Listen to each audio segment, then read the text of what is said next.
guys, good afternoon mga kababayan ko. Dito na naman tayo nag-instalasyon na sa outdoor na to. Another video.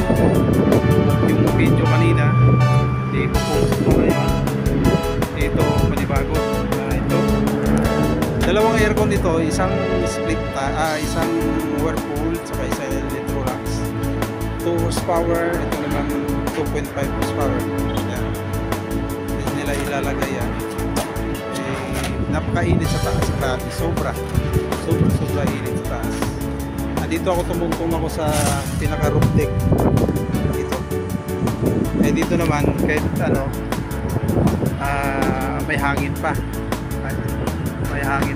Yan. Kaya sila pag bumaba na ako dyan, mas mataas kasi ito eh, yung level nito. Yan yung pinaka ano dito, pinaka gutter na o pinaka ano niya dito sa rooftop. Kaya pag bumaba ako dyan, sobrang init, grabe.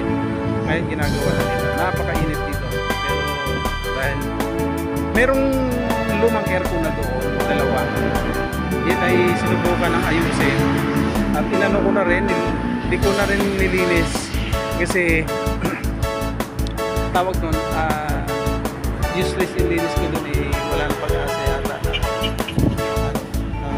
gumana. Yung isa gumana pero ang nangyari dun walang kargang priyo, kaya dun siya dun. Kaya nagkabit na lang ng panibago, dalawa kabilaan.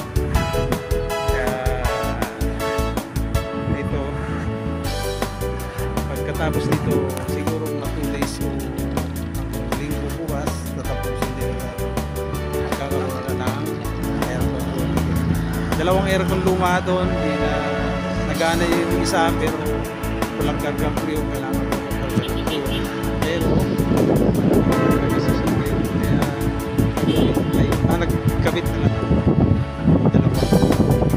Ito napakainit dito pero magandang daw sa kanila dahil kaya pinawalisan ko na kasi baka tumulo doon sa baba basa sa may pisina. Kaya habang ano dito ako okay mga kapuso, mga guys, mamaya ko tutuloy yung video. Kaya kasi set up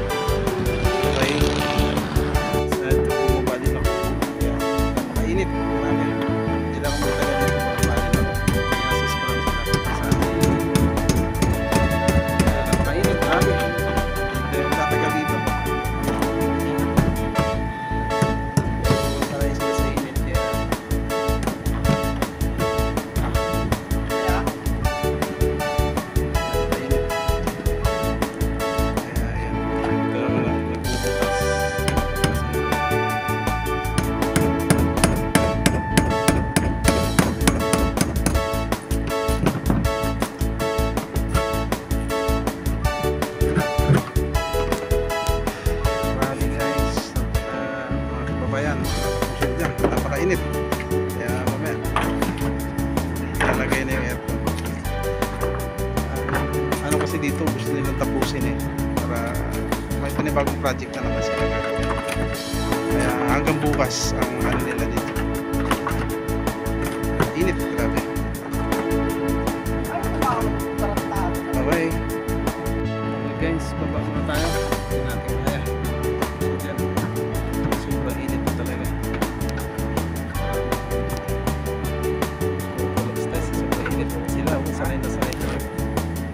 Okay, baba muna at sa next video, kapit na lahat at maandar.